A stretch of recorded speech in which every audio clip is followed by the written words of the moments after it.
Statement. The Minister of Education wishes to make a statement to the House. Minister.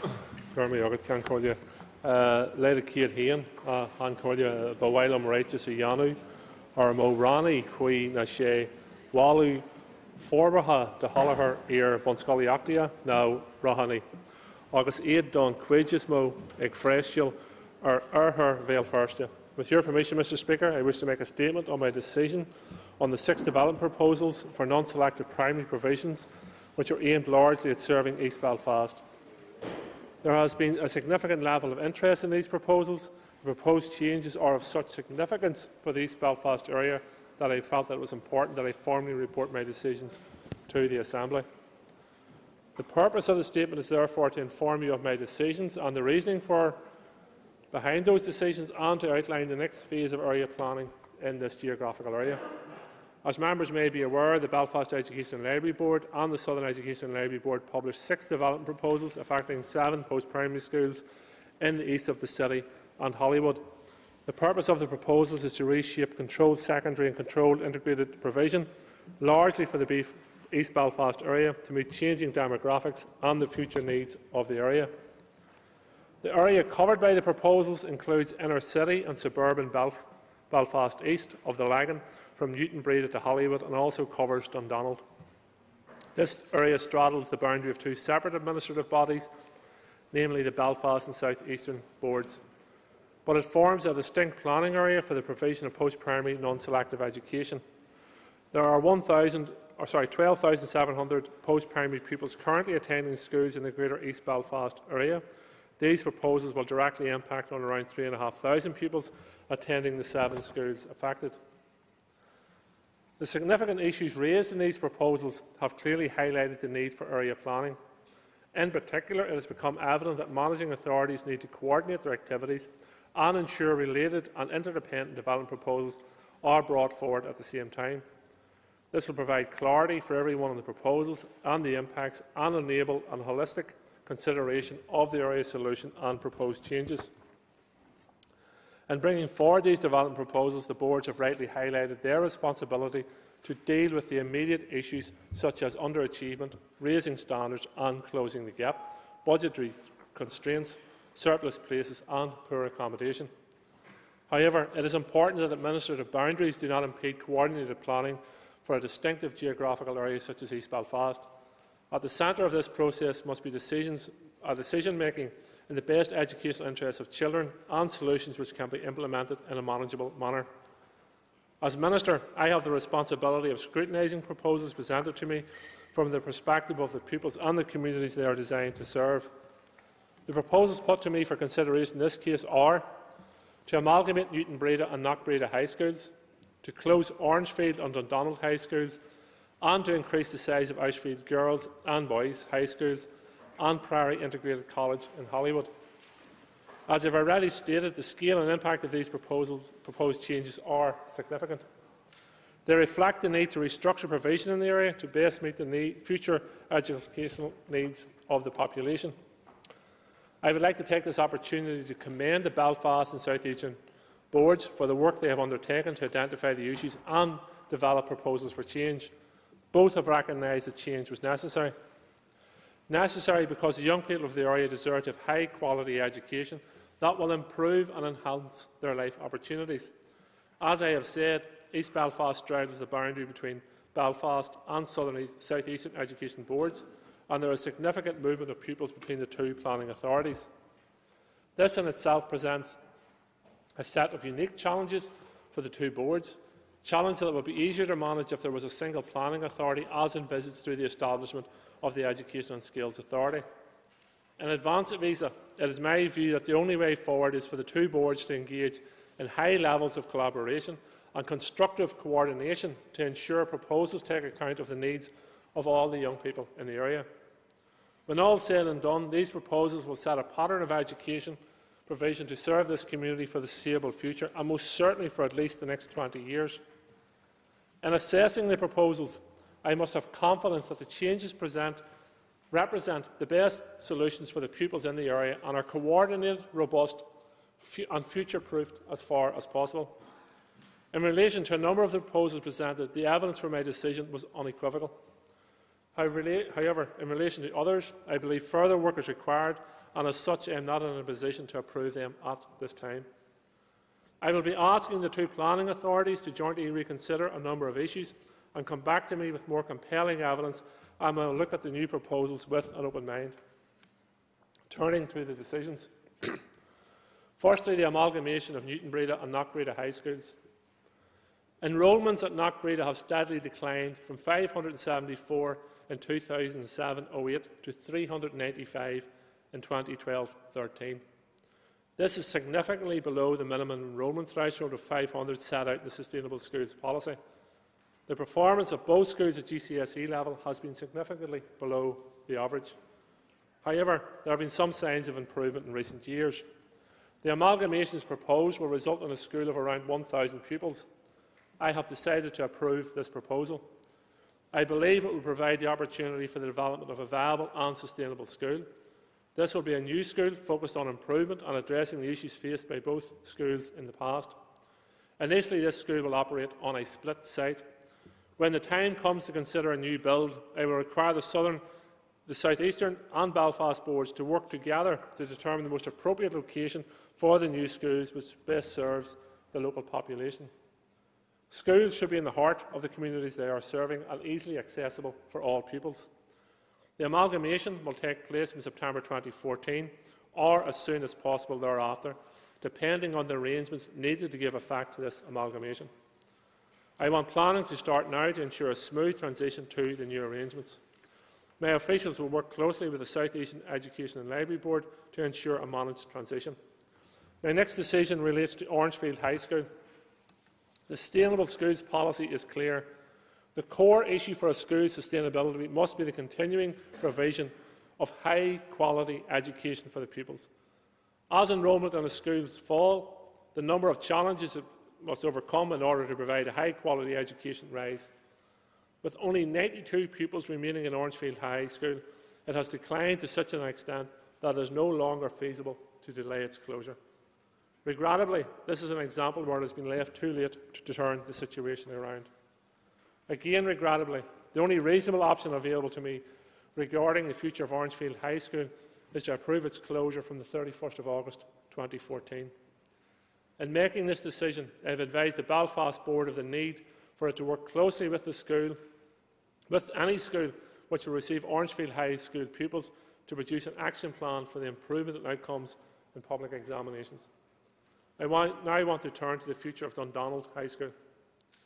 I have considered very carefully the proposal that the school should close and can see many reasons why this would be, as in the case of Orangefield, be an appropriate course of action.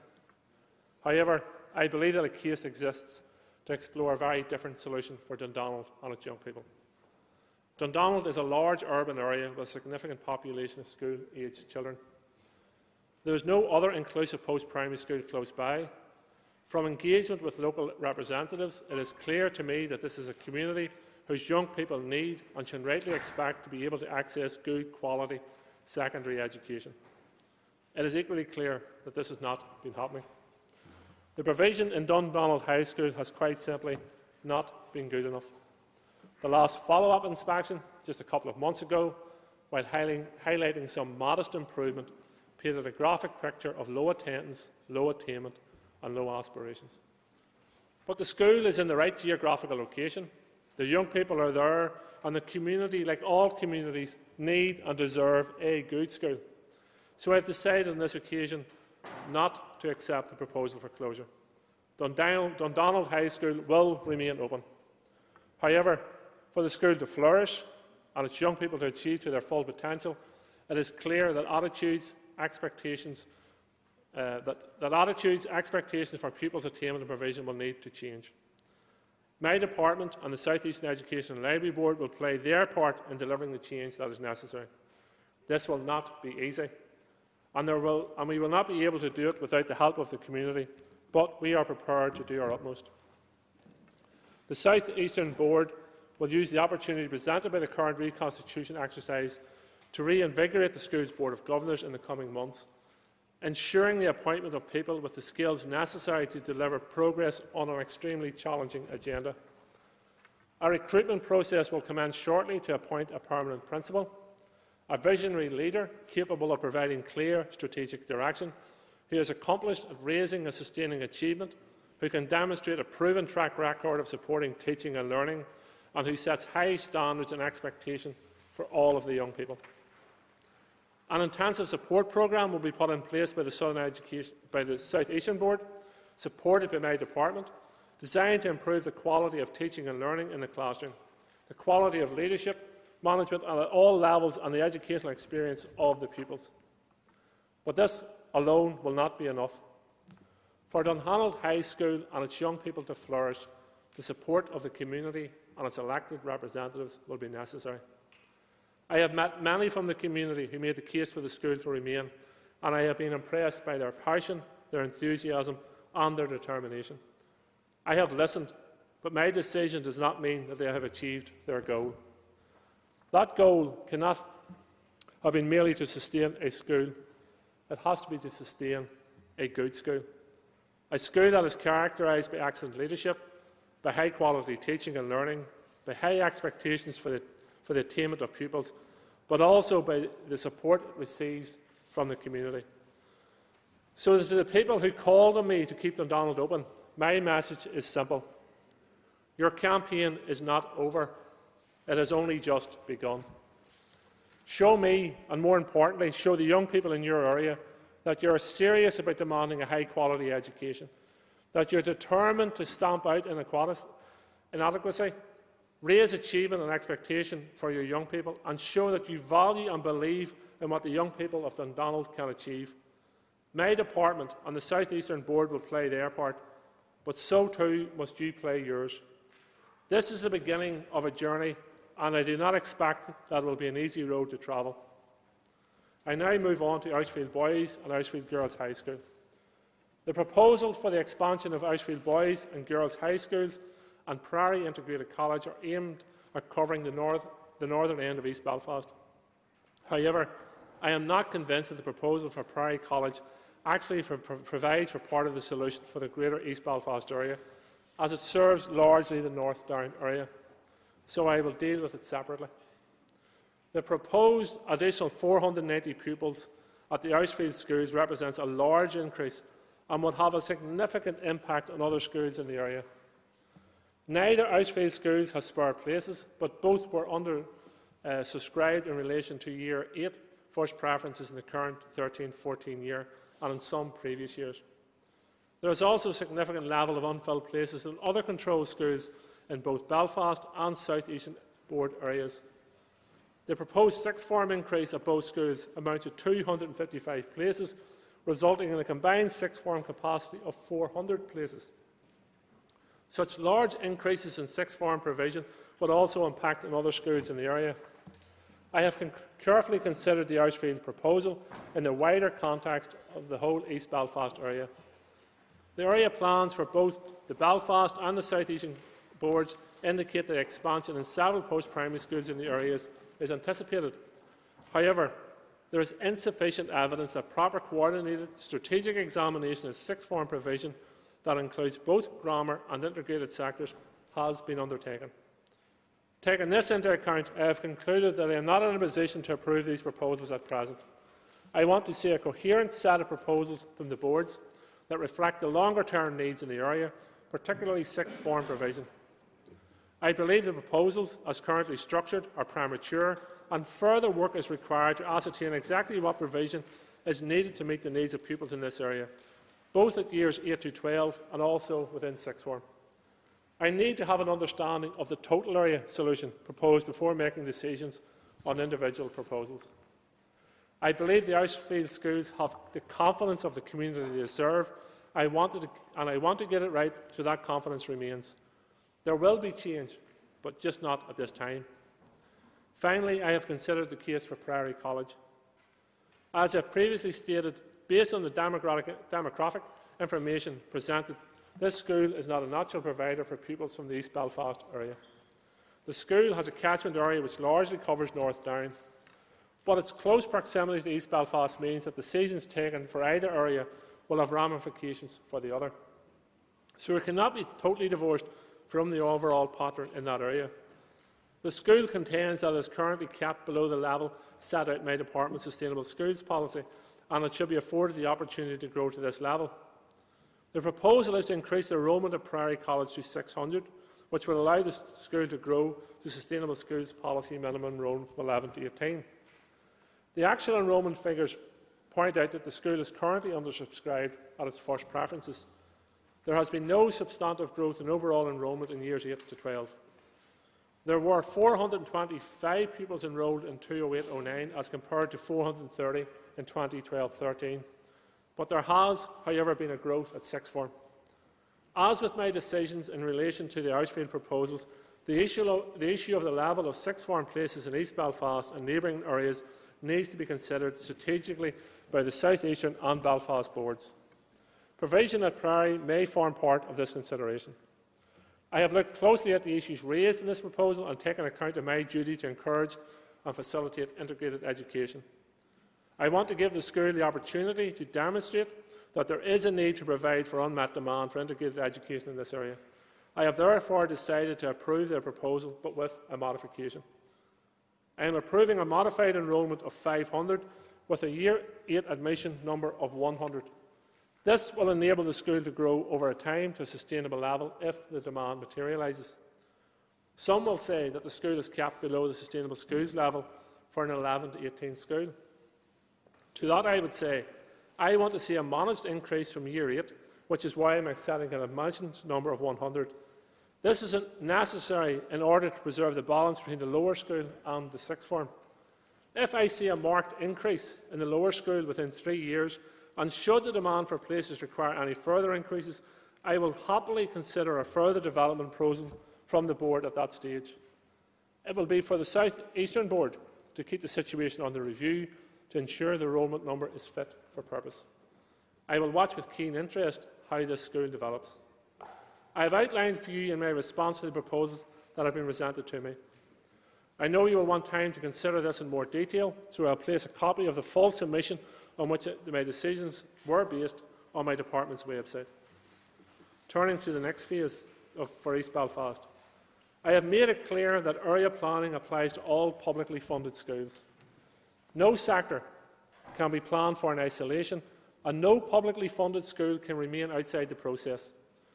In the case of East Belfast, I believe an opportunity was missed when all publicly funded post-primary schools were not brought into the equation and subsequent planning process. In such a radical overhaul of school provision, I expect the planning authority to ensure that all school types have been factored into their considerations. For that reason, I wish to emphasise that I see these decisions as very much in the first phase of reshaping the provision in the area. The next stage of planning for East Belfast will be led by the Belfast and South Eastern boards, working closely with all other sectors and my department to ensure adequate places for the area at years 8 to 12 and at post-16. My officials will be meeting with the boards to discuss the details of how they progress my priorities for the next phase of development of post-primary provision to serve the area. I want this done as a matter of urgency to ensure that there are adequate places in the right location to meet further demand. On foot of this work, further development proposals will be published. So while some schools may be disappointed by these decisions at this time, my decisions do not rule out further changes following additional analysis and consideration of all options by the two relevant boards. Although East Belfast is a unique area, I expect that the lessons learned from this area-specific work will inform the future area planning work of all our education boards. It is clear that area planning is complex and multifaceted and requires coordination, discussion and pragmatism. The planning authorities need to bring forward interrelated and linked development proposals that clearly set out for all concerned the overall proposals for any area. All publicly funded schools must be accounted for in area planning. Only by doing that can we properly assess the impact on the lives of our young people. A solier on a multi tug agam go will may ag dual the reichi counter. Erhi mo hilyu Ibra Ikias, or B Nak Ibam Sasta go will, na multi na moralas na dalti against. I have given a clear indication through this set of proposals that I expect area solutions. Where I am not satisfied that the proposals are in the best interest of the people concerned, I will require more work. To Kinchi Shaw, Hawatak, Lalahul, or Doi, or B Allah. Isi and Ogi, or Doiki, Tan Ijihis Far, Tilsha, Aku, August Bawailam, Ave, Relihar, Gartoshak, Din, Nadalti, Nihe, Na Institute. These decisions are too important to do otherwise. Our young people are our future. They deserve the best possible education, and I want to make it absolutely clear in finishing that pupils must come first, not institutions. So I made my effort. I call Mervyn Story.